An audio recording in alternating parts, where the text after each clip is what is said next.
Hello. Happy Friday.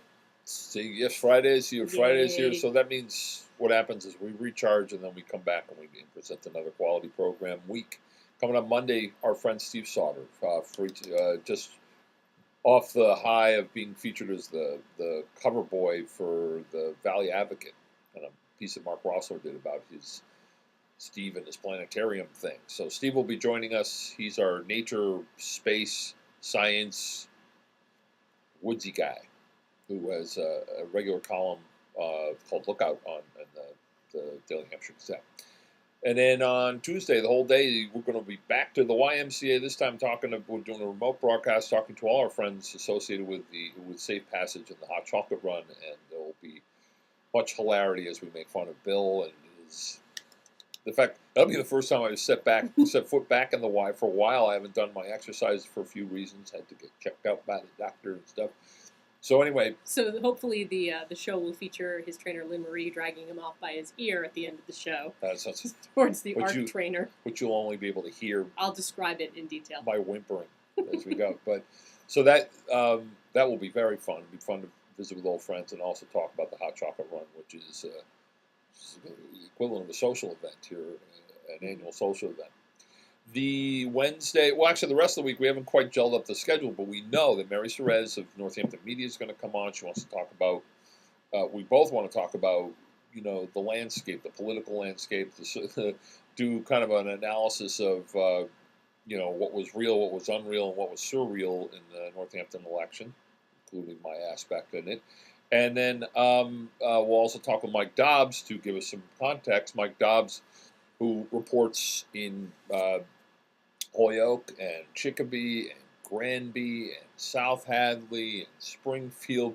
He knows Hampden County cold, and he's going to tell us about the Hampden County elections and how those shape up, if the landscape changed at all, and, maybe make us feel a little bit better about ourselves, or maybe make us feel horribly, horribly inferior. And, that's why we listen to radio. Also, what else we talking to? That's why we read fashion magazines. Yeah, that's why I read fashion magazines. Right. Just to say, wow, I wouldn't look very good in that. Also, Jamie Michaels. Jamie Michaels from Out for Real. She was supposed to be on yesterday, but swine flu.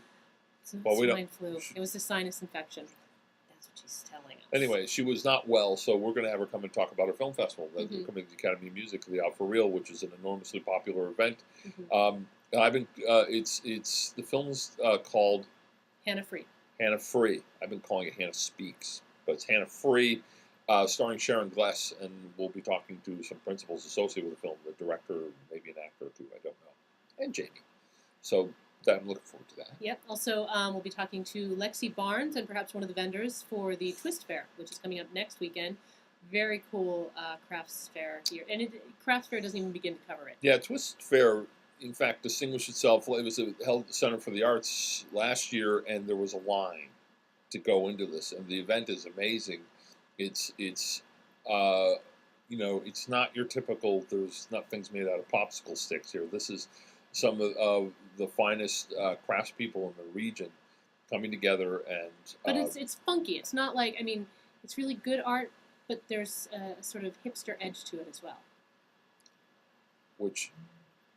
I count that as a good thing. I think it goes without saying if we're talking about it. It has a hipster edge. No. Yeah, so anyway, but yeah, so the Twist Fair, enormously popular, and we'll just make it more popular and make it harder for you to get in, but it'll be it's well worth the effort. Totally. And who else? We got anyone? We're going to be talking to somebody about the upcoming chocolate buffet. Talk about buffet to benefit AIDS care here in the Valley. Mark Carmine will be back, and we'll talk about that. And the reason, well, besides it's an excellent cause, we solicited, of course, because it means there'll be chocolate for us. People will bring in food. We're just coming off our cider buzz that we enjoyed this week, and then we'll get high on chocolate. Yay. This is a great job. Great pay, good benefits, chauffeur, and all the food we can eat. Hello. Plus the respect of people in the community. All right, so that's pretty much how the week's shaping up. We'll update you as the events become more clear, and we'll talk to you then, right? Okay, bye-bye.